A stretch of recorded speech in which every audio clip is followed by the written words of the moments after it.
আমি নিজে হিন্দু নই, আমি নিজেও তো হিন্দু পরিবারের মেম্বার, তো আমি কেন হিন্দু মুসলমান করব? হরগোবিন্দ দাস চন্দন দাসের খুন তার বাড়ি থেকে টেনে নিয়ে গিয়ে হিন্দু বলে।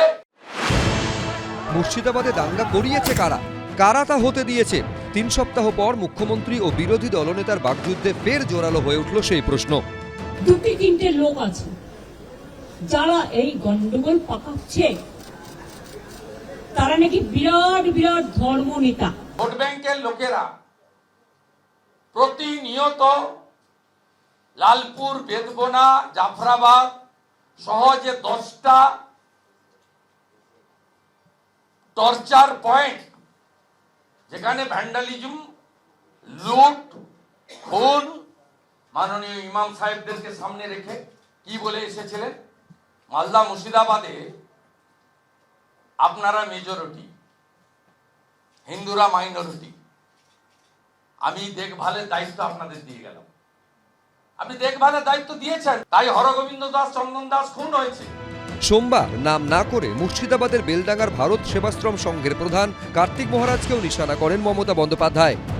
যদি আপনারা বলেন 2টো মসজিদের ইমামকে ফোর্স করা হয়েছে, তাহলে এখানে কোনো একটা সেবাশ্রম আছে, আপনারা জানেন তিনি কি করেন, তার কি কুকীর্তি, তিনি কিভাবে মানুষকে প্রভোগ করে, বেলডাঙ্গা থেকে শুরু করে একেবারে সুতি, ধুলিয়ান সব।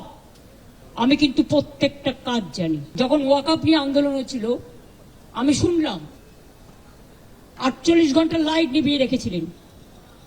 উনি এটা করতে পারেন না, it's a criminal offence. Bharat Sevashram সংঘের দিলীপ মহারাজকে আমি শ্রদ্ধা করি, কিন্তু এখানের ব্যাপারটা একটু আলাদা। পর্দা কা পৌঁছে মে কিয়া হ্যায়, এটা কিন্তু গান, আমার কথা নয়।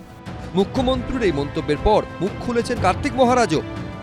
হাতে তো সবই আছেন, উনি তো প্রশাসনের ঊর্ধ্বতন কর্তা। উনি যদি জেনেই থাকেন তাহলে নাম করে বলে আর কিছু পরবর্তী স্টেপ নিচ্ছেন না কেন? যা ইউনুস করছে উনিও তাই। চিন্ময় কৃষ্ণ প্রভুকে আটকে রেখেছেন, সনাতনী সমাজকে এক করেছিলেন বলে। আর এখানেও কার্তিক মহারাজ সহ একটা বিরাট অংশের সন্ত সমাজ, তারা ধ্বজ নিয়ে রাস্তায় নেমেছেন পশ্চিমবাংলার সনাতনীদের বাঁচানোর জন্য, তোষণের রাজনীতির বিরুদ্ধে।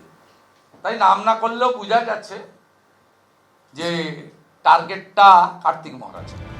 সব মিলিয়ে শাসক বিরোধী ধর্মযুদ্ধে আবার ফুটছে রাজ্য রাজনীতি। আশাবুল হোসেন, রাজীব চৌধুরী, সুদীপ্ত আচার্য, এবিপি আনন্দ।